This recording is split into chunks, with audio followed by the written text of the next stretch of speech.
बुलेटिनची सुरुवातच एका मोठ्या बातमीने करूया। पीएसआय गोपाल बदने 2 दिवसांनंतर पोलिसांना शरण आलेला आहे आणि या 2 दिवसात बदने पंढरपूरहून सोलापूर मग बीडला घरी जाऊन आला। बदने सोलापूरच्या काही पोलिसांच्याही सोशल मीडियावरून संपर्कात होता अशी माहिती समोर येते।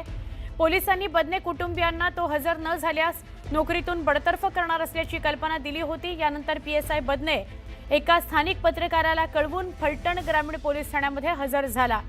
पीएसआय बदनेनं आपण अत्याचार केला नसल्याचा चौकशीत दावा केला असल्याची सूत्रांची माहिती आहे, पण संबंधित डॉक्टर बरोबर काय संबंध होते हे तो सांगत नसल्याची पोलीस सूत्रांची माहिती आहे। आज रविवारी न्यायालयाला सुटी असल्याने सुटीच्या कोर्टात त्याला हजर केलं जाणार आहे। मुख्यमंत्री देवेंद्र फडणवीस यांचा कार्यक्रम संपल्यावर पीएसआय बदनेला न्यायालयात हजर केलं जाणार आहे असं कळतंय। हा बदने कालच रात्री पोलीस स्थानकात दाखल झालाय, तेव्हापासून आतापर्यंत जी माहिती समोर आली आहे ती आपण आता बघत होतो।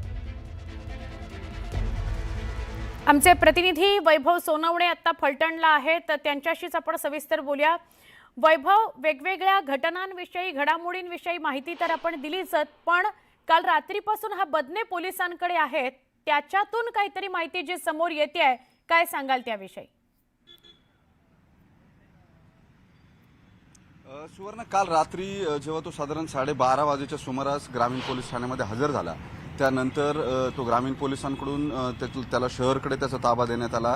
फलटण शहर पोलिसांनी त्याला साधारण 1 वाजेच्या सुमारास वैद्यकीय चाचणीसाठी नेला आणि जवळपास पहाटे 4 वाजेच्या सुमारास तो त्याला परत आणण्यात आलं। या सगळ्या प्रक्रियेमध्ये जेव्हा पोलिसांनी चौकशी सुरू केली या संबंधित आरोपीची, तेव्हा या सगळ्या चौकशीमध्ये काही गोष्टी त्यांना अधिकाऱ्यांसमोर सांगितल्या। तो रडला काही अधिकाऱ्यांसमोर या सगळ्या चौकशीच्या दरम्यान, आणि या वरिष्ठ अधिकाऱ्यांच्या समोर त्यानं मी कुठलाही बलात्कार केलेला नाही असं स्पष्ट केलं। मात्र संबंधित डॉक्टर बरोबर त्याचे काही संबंध होते का किंवा दोघांच्याही संमतीनं काही लैंगिक संबंध ठेवण्यात आलेले होते का, याबाबत त्याला जेव्हा विचारपूस करण्यात आली त्याबाबत तो काहीही बोललेला नाही। या सगळ्या परिस्थितीमध्ये पोलिसांसमोर जे मूळ आव्हान असणार आहे ते म्हणजे बलात्काराच्या तपासाचा। हा बलात्काराचा तपास कसा करायचा यावर पोलिसांमध्ये पोलीस वरिष्ठ अधिकाऱ्यांमध्ये मोठा खल सुरू आहे। त्याचं कारणही तसंच आहे, विक्टीम आता जिवंत नाहीये, पीडित जी आहे ती आता जिवंत नाहीये, आणि असं असताना जे फॉरेन्सिक एव्हिडन्सेस बलात्काराच्या केसेसमध्ये आवश्यक असतात ते आता मिळणं अवघड आहे। त्यामुळे हा आरोपी पीएसआय बदने जो आहे तो नेमकं काय सांगतो त्यावरती ही सगळी पुराव्यांची मालिका जी आहे बलात्काराच्या संदर्भातली ती उभी राहू शकेल। आणि हे सगळं जेव्हा घडत होतं तेव्हा गेले 2 दिवस पीएसआय बदने जो फलटण ग्रामीण पोलीस ठाण्याच्या डीबीचा इन्चार्ज आहे, म्हणजे डिटेक्शन ब्रांचचा इन्चार्ज आहे, या सगळ्या घटनेची माहिती मिळाल्यानंतर ज्या दिवशी हे घडलं त्या दिवशी रात्री तो फलटण ग्रामीणमध्ये गस्तीवरती होता, आणि गस्तीची सगळी ड्युटी संपून जेव्हा तो सकाळी आला त्यानंतर घरी गेल्यावरती त्याला या सगळ्या गोष्टींची माहिती मिळाली। तो तिथून फरार झाला फोन बंद करून।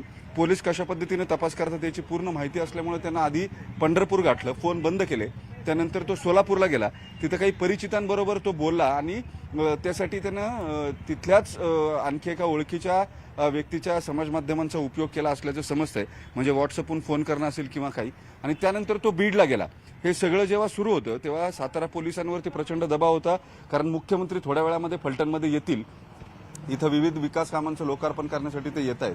अशा परिस्थितीमध्ये इतक्या संवेदनशील घटनेतला आरोपी जो पोलीसच आहे त्यांचं खातं मुख्यमंत्र्यांकडे आहे, त्यामुळे हा आरोपी मिळणं हे पोलिसांसाठी मोठं आव्हानात्मक होतं। त्यांनी त्यांच्या कुटुंबियांना निरोप दिला की जर हा आरोपी म्हणजे पीएसआय बदने जो आहे तो जर मुख्यमंत्री यायच्या आत हजर झाला नाही तर त्याला नोकरीतून बडतर्फ करायची सगळी तजवीज जी आहे ती पोलिसांनी करून ठेवली आहे। या सगळ्याचं गांभीर्य जेव्हा कुटुंबियांना कळालं तेव्हा या पीएसआय बदनेला निरोप देण्यात आली आणि तो तातडीनं पुन्हा बीडवरून फलटणमध्ये आला। हे सगळं झाल्यावरती पोलीस ठाण्यामध्ये हजर होताना सुद्धा त्यानं तो जिथं नोकरीला आहे ते फलटण ग्रामीण पोलीस ठाणे निवडलं। इथल्या एका स्थानिक पत्रकाराला त्याची माहिती दिली, जो कॅमेरा घेऊन तिथं पोहोचला, आणि हा बदने रिक्षातून एका तोंडाला रुमाल बांधून ग्रामीण पोलिसांकडे आला। ज्यावेळेस कॉन्स्टेबल फक्त एकच पोलीस ठाण्यामध्ये बसलेला होता, सगळे वरिष्ठ अधिकारी जे आहेत ते निघून गेलेले होते रात्री, आणि या सगळ्याची कल्पना त्याला होती तिथं कुणी नाहीये।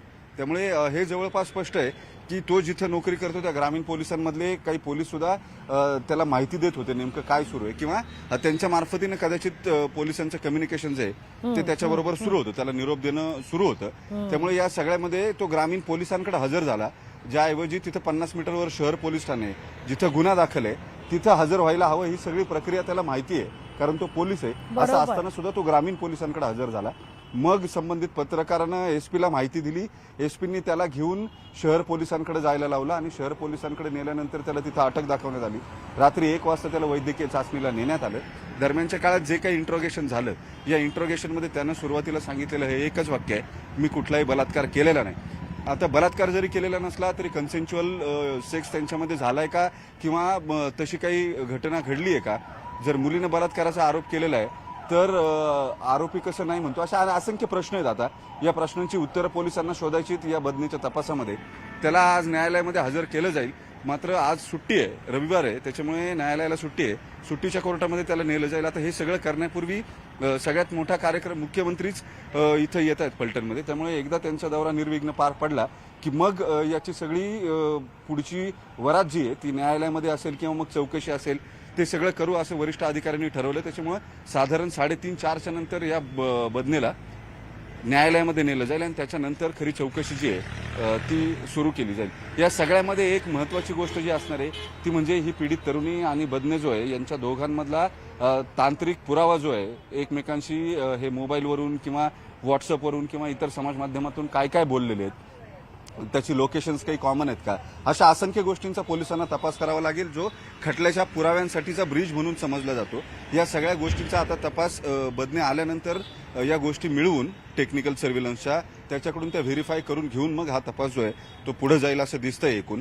मात्र जे 2 आधीचे विषय होते, आरोपी पोलीस, संबंधित पीडित डॉक्टर आणि पोलीस यांच्यामध्ये जी वादावादी होती त्यावरून लागलेली चौकशी असेल किंवा माजी खासदार रणजित नाईक निंबाळकरांचा फोन असेल आरोपी फिट करा म्हणून, या सगळ्या प्रकारावरती मात्र कालच पोलीस अधीक्षकांनी रात्री पडदा टाकलेला आहे. ते म्हटले त्याचा याच्याशी काही संबंध नाही. मूळ 4 महिन्यापूर्वी घडलेल्या घटना ज्या आहेत त्याच्या पार्श्वभूमीवरती कुणी 4 महिन्यानंतर आत्महत्या करत नसतं. आणि मूळ सुसाईड नोट ज्याला डाईंग डिक्लेरेशन असं सुप्रीम कोर्टानं म्हटलेलं आहे, म्हणजे तो अंतिम पुरावा ग्राह्य धरला जातो. आत्महत्या करणाऱ्या व्यक्तीने जर एखादी गोष्ट लिहून ठेवली तर, आणि मग त्याला चॅलेंज नसतं, ते डाईंग डिक्लेरेशन आहे, त्याच्यामुळे तो जे सांगतोय ते सत्य सांगतोय हेच गृहीत धरलं जाईल असं सुप्रीम कोर्टानं अनेक खटल्यांमध्ये सांगितल्यानंतर तोच पुरावा आम्ही गृहीत धरलेला आहे आणि त्याच्यानुसार जे तिनं म्हटलेलं आहे त्यानुसार सगळी कारवाई, तपास, चार्जशीट आणि पुढची न्यायालयीन प्रक्रिया केली जाईल असंही अधीक्षकांनी सांगितलं. सुवर्ण.